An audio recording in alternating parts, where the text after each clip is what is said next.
प्रणाम पिताश्री। आयुष्मान भव। प्रणाम माताश्री। बैठो पुत्र। हस्तिनापुर से कब आना हुआ? बस चला ही आ रहा हूं पिताश्री। एक तो आप दोनों के चरण स्पर्श करने के लिए मन व्याकुल था, और एक विशेष बात भी करनी थी। बात क्या इतनी विशेष थी पुत्र कि स्नान के बाद तनिक विश्राम तक भी नहीं रुक सकती थी? यदि रुक सकती पिताश्री तो स्नान और विश्राम के उपरांत ही आता। अच्छा अच्छा, तो कहो क्या बात है? नहीं, पहले ये बताओ तुम्हारी बुआ कैसी हैं? बुआ तो इंद्रप्रस्थ में है माताश्री। युधिष्ठिर के नाम का डंका बज रहा है। परंतु ये सब बातें तो तुम अर्जुन से पूछ चुकी हो प्रिय। अर्जुन? क्या वो यहां है? हाँ, कृष्ण के भवन में ठहरा हुआ है। कृष्ण ने उसका प्रस्ताव तो नहीं रखा? प्रस्ताव? तब तो ठीक है। क्या ठीक है? वो है क्या माताश्री कि मैं वहां हस्तिनापुर में लगातार सुभद्रा के ही विषय में सोच रहा था, और डर रहा था कि मेरे आने से पहले आप लोग उसके विवाह की बात कहीं पक्की ना कर दें। तो क्या कोई विशेष वर है तुम्हारे ध्यान में? विशेष जैसा ही विशेष। वो तो ऐसा है माताश्री कि आज सारा भारतवर्ष उसी की ओर देख रहा है। अच्छा, ऐसा कौन है? ऐसा तो एक ही है पिताश्री। परंतु वो है कौन? हस्तिनापुर का युवराज महारथी दुर्योधन मेरा शिष्य भी है। परंतु और स्वयं उसी ने मुझसे विनती की है माताश्री। परंतु कुंती दीदी को ये अच्छा लगेगा? बुरा क्यों लगने लगा? राज्य के विभाजन के पश्चात तो अब कोई झगड़ा रह ही नहीं गया है माताश्री। परंतु विभाजन तो किसी समस्या का समाधान नहीं है पुत्र, क्योंकि विभाजन ने तो दोनों की ही सीमाओं को छोटा कर दिया है, और सीमाएं घटने से कोई संतुष्ट नहीं होता। परंतु मैंने तो दुर्योधन को लगभग वचन दे दिया है पिताश्री। अब तुमने वचन दे दिया है तो प्रणाम दाऊ।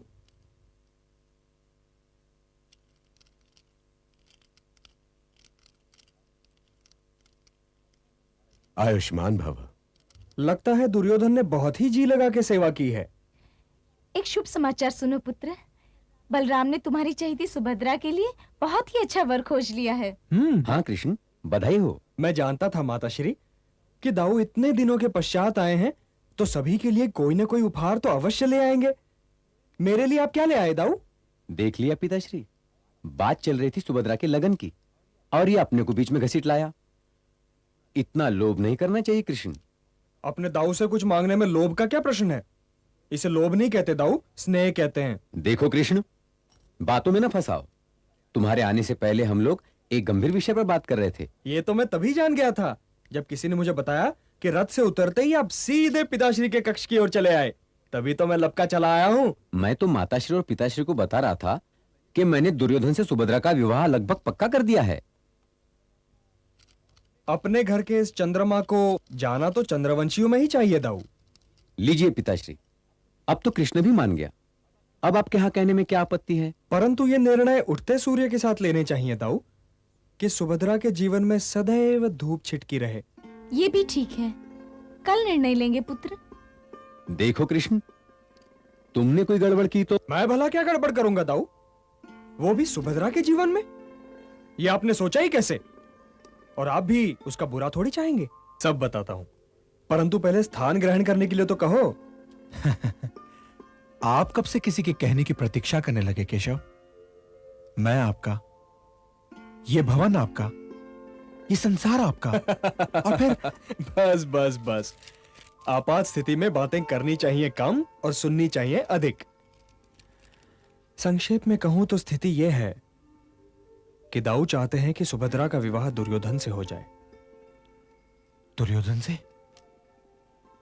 तो फिर मेरे लिए क्या आदेश है केशव? आदेश का क्या प्रश्न है? क्षत्रिय धर्म का पालन करो।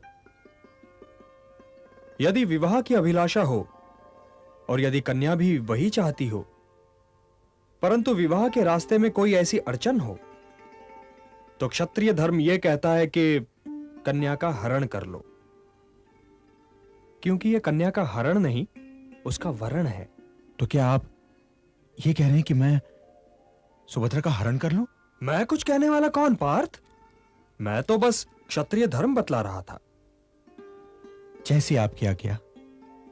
मैंने सुना है सुभद्रा कल सवेरे रैवतक पर्वत पर पूजा के लिए जा रही है।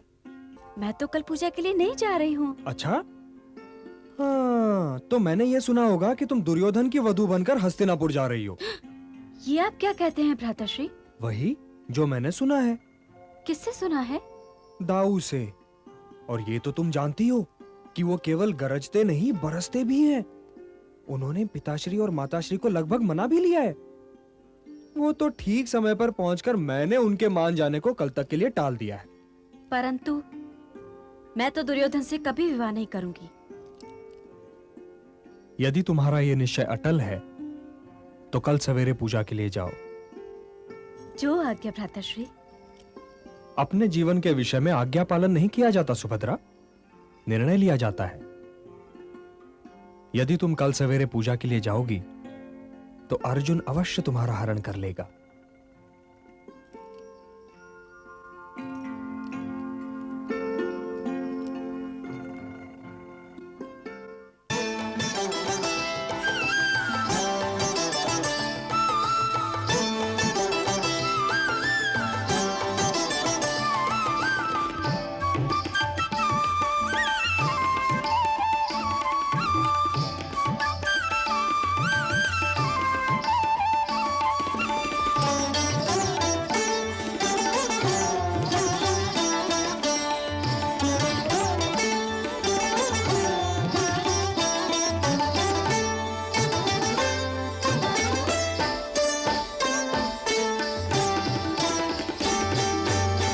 सात सिंगार बत्तीसों अबरन, सात सिंगार बत्तीसों अबरन, बन के चली दुल्हनिया। मैं केहू को काहे बताती, बोल पड़ी पैंजनिया। अब को मोरी राह न रोके, अब को मोरी राह न रोके, अब को मोरी राह न रोके। चली मैं पीकी नगरिया, मैं बूंदन भीजी सारी, मैं बूंदन भीजी सारी। पिया मिलन की बेर सखीरी, पिया मिलन की बेर सखीरी। मैं सावन से हारी, मैं बूंदन भीजी सारी, मैं बूंदन भीजी सारी, मैं बूंदन भीजी सारी।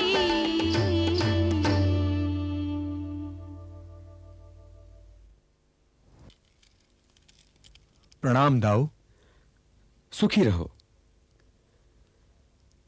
क्या कहीं युद्ध पर जा रहे हो? नहीं दाऊ, आखेट पर जा रहा हूं। अच्छा। सुना आप हस्तिनापुर से लौट आए हैं, तो सोचा जाने से पहले आपके चरण स्पर्श कर लूं। तुम भाइयों की सेवा भाव से तो मैं अति प्रसन्न हूं अर्जुन। जाओ, विजयी हो। प्रणाम दाऊ।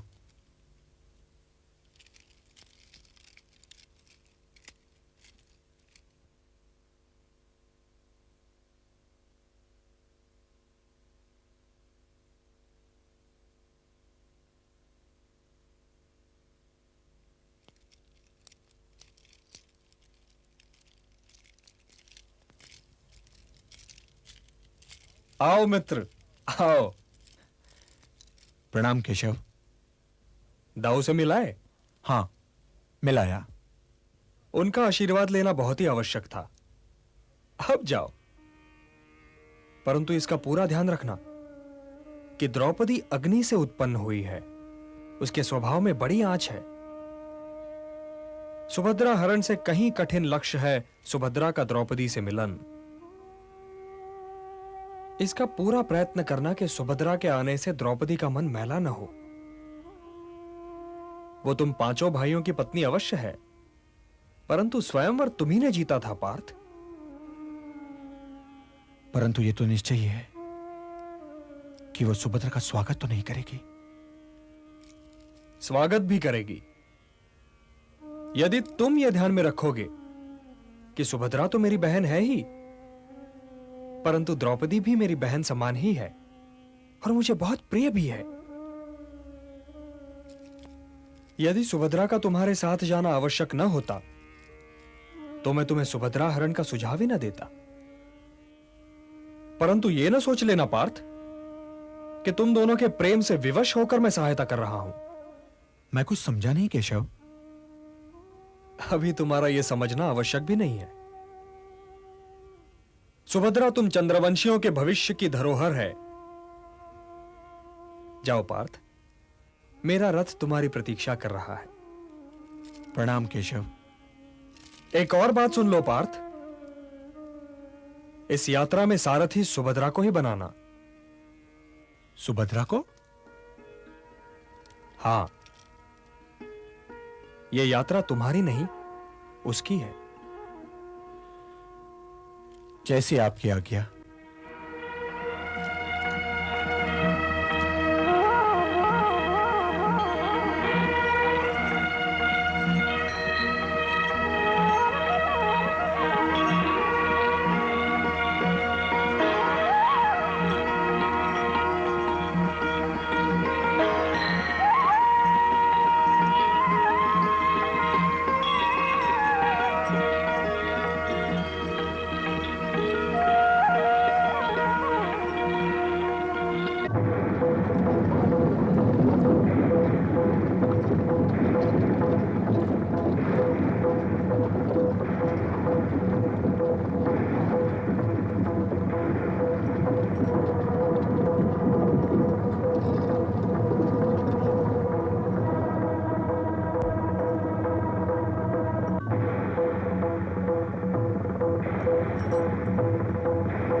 अर्जुन को पकड़ के लेके आएंगे, मार डालेंगे।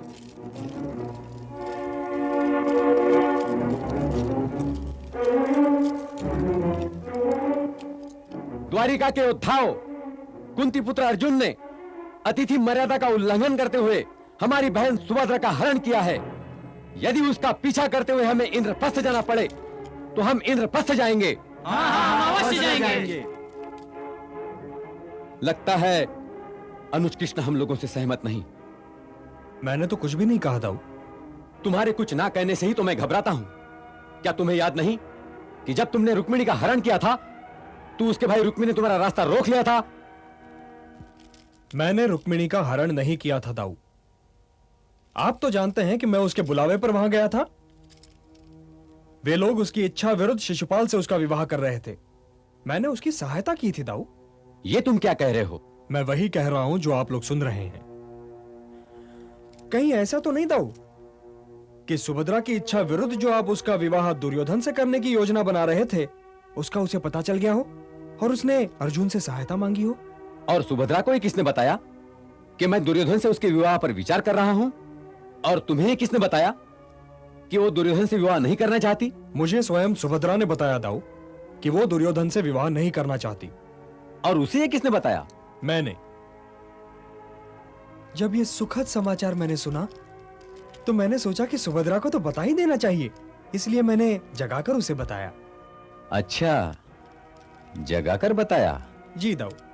तो उसने तुमसे क्यों सहायता नहीं मांगी? मैंने तो साफ कह दिया कि दाऊ दुर्योधन को वचन दे चुके हैं, इसमें मैं कुछ नहीं कर सकता। तो उसने अर्जुन से कब सहायता मांगी? उसका संदेशा लेकर अर्जुन के पास कौन गया? और अर्जुन को ये किसने बताया कि वो पूजा के लिए जा रही है?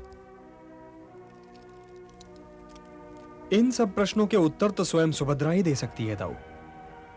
परंतु ये तो स्वयं उसके अंगरक्षकों ने मुझे बताया है कि जब अर्जुन ने उसे अपने रथ पर उठा लिया था तो उसने अपने अंगरक्षकों को सहायता के लिए नहीं पुकारा था। और एक ने तो यहां तक कहा था दाऊ कि वही स्वयं अर्जुन की सारथी भी थी। तो क्या इसका अर्थ यह नहीं हुआ दाऊ कि यदि हरण हुआ है तो अर्जुन ने सुभद्रा हरण नहीं किया, बल्कि सुभद्रा ने अर्जुन हरण किया है? अर्जुन ने जिस थाली में खाया है उसी में उसने छेद किया है। उसने हमारे आतिथ्य का अपमान किया है कृष्ण, मैं ये सहन नहीं कर सकता। उसने अपनी मृत्यु को आमंत्रित किया है। हम इस अपमान को पचा नहीं सकते। मैं आप लोगों के साथ हूं, परंतु पहले दाऊ मेरे इस प्रश्न का उत्तर दें कि रुक्मिणी हरण में इन्होंने और इनके साथ साथ आप सभी लोगों ने मेरा साथ क्यों दिया था? स्वयं दाऊ जिन पांडवों की सेवा भावना का बखान करते नहीं थकते, क्या उनमें से कोई भला अपनी बुआ के घर का अपमान कर सकता है? सच पूछिए तो अर्जुन ने हमारा मान बढ़ाया है। द्रौपदी स्वयंवर में कर्ण भी मत्स्य का भेद कर सकता था, तो ऐसे स्वयंवरों का अर्थ क्या है? पुत्री कोई पशु नहीं है जो पुरस्कार बनाकर किसी को दे दिया जाए। वो कोई वस्तु नहीं है जो हारी या जीती जा सके। अर्जुन ने हमारी विवाह प्रथा का यह दोष देखा और सुभद्रा हरण द्वारा हमारे मान की रक्षा की। हमें तो उसका आभारी होना चाहिए। और इस नाते में खोट क्या है? पार्थ पांडु पुत्र है, द्रोण शिष्य है, सर्वश्रेष्ठ धनुर्धर है। योद्धाओं की इस भीड़ में क्या कोई ऐसा है जो अर्जुन की मित्रता ना चाहता हो? वो भारत है, शांतनु का पोता है, कुंती भोज का नाती है। त्रिलोक में सुभद्रा के लिए मुझे तो इससे अच्छा कोई और वर दिखाई नहीं देता। महादेव के अतिरिक्त कौन है जो उसे रणभूमि में हराने की सोच भी सके? मैं तो कहता हूं कि आप लोग जाइए और उसे मान सम्मान के साथ द्वारिका ले आइए। यदि वो आप लोगों को हराकर इंद्रप्रस्थ पहुंच गया तो सारे संसार के लिए द्वारिका हंसने का विषय बन जाएगा। यदि आप लोग यही चाहते हैं तो अपने धनुष और तोड़ीर उठाइए और जाइए।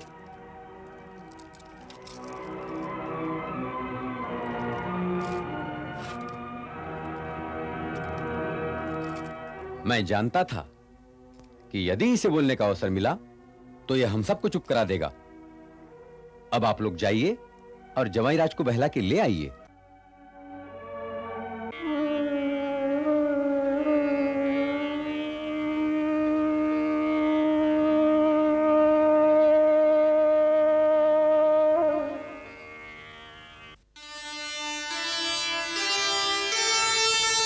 बिगड़ी बात संवारना सांवरिया की रीत। पार्थ सुभद्रा मिल गए, हुई प्रेम की